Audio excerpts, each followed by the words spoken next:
ಇನ್ನು ರಾಜಧಾನಿ ಬೆಂಗಳೂರಿಗರೆ ಸ್ವಲ್ಪ ಎಚ್ಚರವಾಗಿರಿ. ಎಚ್ಚರ ಯಾವುದಕ್ಕೆ ಎಚ್ಚರವಾಗಿರಬೇಕು ಅಂತ ನೀವು ಕೇಳಿದ್ರೆ, ಸಂಚಾರಿ ಮಾರ್ಗದಲ್ಲಿ ಸಂಪೂರ್ಣ ಬದಲಾವಣೆ ಆಗುತ್ತೆ.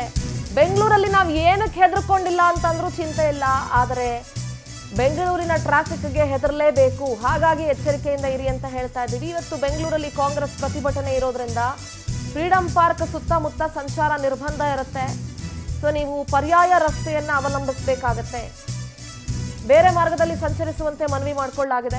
ಫ್ರೀಡಂ ಪಾರ್ಕ್ ಕಡೆ ಹೋಗೋ ವಾಹನಗಳು Shantala junction, Khode circle, Anand Rao flyover, old JDS cross, Sheshadri ರಸ್ತೆಯಿಂದ ಫ್ರೀಡಂ ಪಾರ್ಕ್ಗೆ ತೆರಳುವ ವಾಹನ Lulu mall, KFM, Rajiv Gandhi circle, Mantri mall, Swastik circle ಈ ಮಾರ್ಗಗಳಾಗಿ ಬದಲಾಯಿಸಬೇಕಾಗುತ್ತೆ. ನೋಡಿ, ಉಪ್ಪಾರಪೇಟೆ ಸಂಚಾರಿ ಪೊಲೀಸ್ ಠಾಣಾ ಸರಹದ್ದಿನ ಫ್ರೀಡಂ ಪಾರ್ಕ್ನಲ್ಲಿ ಪ್ರತಿಭಟನೆ ಇರೋದ್ರಿಂದ ಶೇಷಾದ್ರಿ ರಸ್ತೆ ಇಂಥ ರೂಟ್ಗಳಲ್ಲಿ ಹೋಗಿ ಅಂತ ಪೊಲೀಸರು ರೂಟ್ ಮ್ಯಾಪ್ ಕೊಟ್ಟಿದ್ದಾರೆ. ಸೊ ನೀವು ದಯವಿಟ್ಟು ಆ ರೂಟ್ ಮ್ಯಾಪನ್ನು ಅವಲಂಬಿಸಬೇಕಾಗಿ ವಿನಂತಿ. ಯಾಕೆ ಅಂತಂದರೆ ಬೆಂಗಳೂರಲ್ಲಿ ಟ್ರಾಫಿಕ್ ಅನ್ನೋದು ಎಷ್ಟು ದೊಡ್ಡ ಪ್ರಾಬ್ಲಮ್ ಅಂತ ನಿಮ್ಮೆಲ್ರಿಗೂ ಗೊತ್ತಿದೆ. ಆಮೇಲೆ ಒಂದೇನಾದರೂ ಬದಲಿ ಮಾರ್ಗದಲ್ಲಿ ಬಂದುಬಿಟ್ರೆ ಇನ್ನೊಂದು ರೂಟಿಗೆ ಹೋಗಬೇಕು ಅಂದರೆ ಬೆಂಗಳೂರಲ್ಲಿ ಹರಸಾಹಸ ಪಡಬೇಕು. ನಮ್ಮ ಪ್ರತಿನಿಧಿ ವೆಂಕಟೇಶ್ ನೇರ ಸಂಪರ್ಕದಲ್ಲಿ ಜಾಯ್ನ್ ಆಗ್ತಾರೆ. Very good morning Venkatesh. ಇವತ್ತು ಕಾಂಗ್ರೆಸ್ ದೊಡ್ಡ ಮಟ್ಟದಲ್ಲಿ ಪ್ರತಿಭಟನೆಯನ್ನು ಹಮ್ಮಿಕೊಂಡಿದೆ. ರಾಜಧಾನಿ ಬೆಂಗಳೂರಿನಲ್ಲಂತೂ ಮೊದಲೇ ಟ್ರಾಫಿಕ್ ಪ್ರಾಬ್ಲಮ್ ಇರುತ್ತೆ.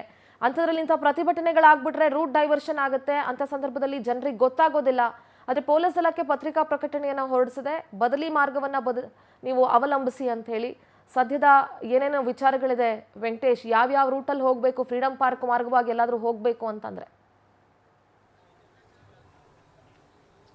ಗುಡ್ ಮಾರ್ನಿಂಗ್ ಸಿಂಧೂರ. ಇವತ್ತು ರಾಹುಲ್ ಗಾಂಧಿ ನೇತೃತ್ವದಲ್ಲಿ ಒಂದು ಫ್ರೀಡಂ ಪಾರ್ಕ್ನಲ್ಲಿ ಹಮ್ಮಿಕೊಂಡಿರುವಂತಹ ಒಂದು ಪ್ರತಿಭಟನಾ ರ್ಯಾಲಿಯಲ್ಲಿ ವಾಹನ ಸಂಚಾರರಿಗೆ ಯಾವುದೇ ರೀತಿಯಾದಂಥ ತೊಂದರೆ ಆಗಬಾರ್ದು ಅನ್ನುವಂಥ ನಿಟ್ಟಿನಲ್ಲಿ ಈಗಾಗಲೇ ಪೊಲೀಸ್ ಇಲಾಖೆ ಕೂಡ ಒಂದು ಪರ್ಯಾಯ ಮಾರ್ಗಗಳನ್ನು ಕೂಡ ಈಗ ನೀಡಿರುವಂಥದ್ದು. ಅಂದರೆ ಇವತ್ತು ನಿರ್ಬಂಧಿತ ರಸ್ತೆಗಳಂತ ಹೇಳಿದರೆ ಶಾಂತಲಾ ಜಂಕ್ಷನ್ ಸೇರಿದಂತೆ ಕೋಡೆ ಸರ್ಕಲ್, ಆನಂದರಾವ್ ಸರ್ಕಲ್ ಮತ್ತು ಫ್ಲೈಓವರ್, ಓಲ್ಡ್ JDS ಆಫೀಸಿಂದ ಮೈಸೂರು ಬ್ಯಾಂಕ್ ಕಡೆಯಿಂದ ಚಾಲುಕ್ಯ ಸರ್ಕಲ್ ಕಡೆಗೆ ಎರಡೂ ಬದಿ ಕೂಡ ಏನಿರುವಂಥದ್ದು ಅದನ್ನು ಕೂಡ ಇವತ್ತು ನಿರ್ಬಂಧ ಮಾಡಿದ್ದಾರೆ.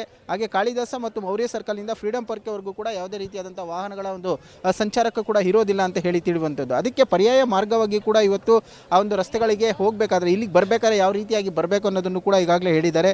ಲೂಲು ಮಾಲ್, ರಾಜೀವ್ ಗಾಂಧಿ ಸರ್ಕಲ್ ಸೇರಿದಂತೆ ಮಂತ್ರಿ ಮಾಲ್, ಸ್ವಸ್ತಿಕ್ ಸರ್ಕಲ್ ಕಡೆಯಿಂದಾಗಿ ಶೇಷಾದ್ರಿಪುರಂ, ರೇಸ್ಕೋರ್ಸ್ ರೋಡ್ ಹಾಗೂ ಫ್ಲೈಓವರ್, ಹಾಗೆ ಆ ಕಡೆಯಿಂದ ಈ ಒಂದು KG ರಸ್ತೆ, Mysore bank junction, Sagar junction ಸೇರಿದಂತೆ ಚಾಲುಕ್ಯ ಸರ್ಕಲ್ನಿಂದ ಮೈಸೂರು ಬ್ಯಾಂಕ್ ಕಡೆಗೆ ಬರಬೇಕಾಗುತ್ತೆ. ಹಾಗಾಗಿ ಯಾವುದೇ ರೀತಿಯಾದಂತಹ ಒಂದು ಸಾರ್ವಜನಿಕರೇ ಮತ್ತು ವಾಹನ ಸವಾರರಿಗೆ ತೊಂದರೆ ಆಗಬಾರ್ದು ಅಂತ ನಿಟ್ಟಿನಲ್ಲಿ ಕೂಡ ಈಗ ಪರ್ಯಾಯ ಮಾರ್ಗಗಳನ್ನು ಕೂಡ ಈಗ ಪೊಲೀಸರು ನಿಯೋಜನೆ ಮಾಡಲಾಗಿರುವಂಥದ್ದು. ಇವತ್ತು ಈ ಒಂದು ಪ್ರತಿಭಟನೆಯಲ್ಲಿ ಸಾವಿರಾರು ಜನ ಭಾಗಿಯಾಗುವ ಸಾಧ್ಯತೆ ಇರೋದ್ರಿಂದಾಗಿ ಫ್ರೀಡಂ ಪಾರ್ಕ್ ಮತ್ತು ಮೆಜೆಸ್ಟಿಕ್ ಸುತ್ತಮುತ್ತಲೂ ಕೂಡ ಟ್ರಾಫಿಕ್ ಜಾಮ್ ಉಂಟಾಗುತ್ತದೆ. ಹಾಗಾಗಿ ವಾಹನ ಸವಾರರಿಗೆ ಮನೆಯಿಂದ ಹೊರಡುವ ಮೊದಲೇ ಒಂದು ಪ್ಲಾನನ್ನು ಮಾಡ್ಕೊಳ್ಬೇಕು. ಯಾಕಂದರೆ ಈ ಒಂದು ರಸ್ತೆಗಳಲ್ಲಿ ಏನೀಗ ನಾವು ಹೇಳಿದ್ವಿ, ಆ ಒಂದು ರಸ್ತೆಗಳಲ್ಲಿ ಸಾಕಷ್ಟು ಜನ ಪ್ರತಿಭಟನಾಕಾರರು ಬರ್ತಾರೆ, ಕಾಂಗ್ರೆಸ್ ನಾಯಕರು ಸೇರಿದಂತೆ ಪೊಲೀಸರು ಕೂಡ ಇರ್ತಾರೆ. ಹಾಗಾಗಿ ಸಹಜವಾಗಿಯೂ ಕೂಡ ಒಂದು ಟ್ರಾಫಿಕ್ ಜಾಮ್ ಉಂಟಾಗುತ್ತೆ. ಆ ರೀತಿಯಾದಂಥ ತೊಂದರೆ ಆಗಬಾರ್ದು ಅನ್ನೋಂಥ ನಿಟ್ಟಿನಲ್ಲಿ ಕೂಡ ಪರ್ಯಾಯದ ಮಾರ್ಗಗಳನ್ನು ಕೂಡ ಈಗಾಗಲೇ ಸೂಚಿಸಿದ್ದಾರೆ. ಆ ಒಂದು ಮಾರ್ಗಗಳಲ್ಲಿ ಬರಬೇಕಾಗುತ್ತೆ.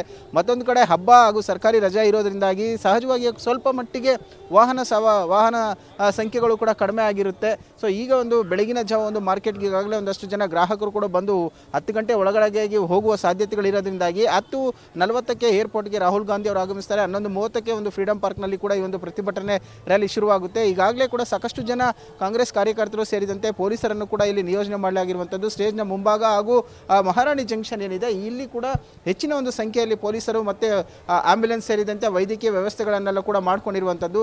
ಈ ಒಂದು ಚಿನ್ನಸ್ವಾಮಿ ಕ್ರೀಡಾಂಗಣದಲ್ಲಿ ಉಂಟಾದಂತಹ ಒಂದು ಕಾಲ್ತುಳಿತ ಪ್ರಕರಣ ಏನಿದೆ, ಆ ರೀತಿಯಾದಂಥ ದುರ್ಘಟನೆಗಳು ಆಗದೇ ಇರುವಂಥ ನಿಟ್ಟಿನಲ್ಲಿ ಪೊಲೀಸರು ಈಗಾಗಲೇ ಮುನ್ನೆಚ್ಚರಿಕಾ ಕ್ರಮಗಳನ್ನು ಕೂಡ ತೆಗೆದುಕೊಂಡಿದ್ದಾರೆ. ಆರೋಗ್ಯ ಇಲಾಖೆ ಆಗಿರಬಹುದು, BBMP ಸಿಬ್ಬಂದಿ ಆಗಿರಬಹುದು, ಎಲ್ಲವನ್ನು ಕೂಡ ಈಗಾಗಲೇ ನಿಯೋಜನೆ ಮಾಡಲಾಗಿರುವಂಥದ್ದು. ಸದ್ಯ ಈಗ ಎಲ್ಲರೂ ಕೂಡ ಬರ್ತಾ ಇದ್ದಾರೆ. ಇನ್ನೇನು 11:30ರ ಸುಮಾರಿಗೆ ಈ ಒಂದು ಪ್ರತಿಭಟನಾ ರ್ಯಾಲಿ ಶುರುವಾಗುತ್ತೆ. ಹಾಗಾಗಿ ಯಾವುದೇ ತೊಂದರೆ ಆಗದ ರೀತಿಯಲ್ಲಿ ಪೊಲೀಸರು ಏನು ಆರೋಗ್ಯ ಇಲಾಖೆ ಹಾಗೂ ಅಗ್ನಿಶಾಮಕ ದಳದ ಸಿಬ್ಬಂದಿಯ ಜೊತೆ ಒಂದು ಸಮನ್ವಯನ ಸಾಧಿಸಿ ಒಂದು ನಿಯೋಜನೆಯನ್ನು ಮಾಡಲಾಗಿರುವಂಥದ್ದು. ಸಿಂಧೂರ, ಥ್ಯಾಂಕ್ ಯು ವೆಂಕಟೇಶ್, ನಿಮ್ಮೆಲ್ಲ ಡೀಟೇಲ್ಸ್ಗಾಗಿ.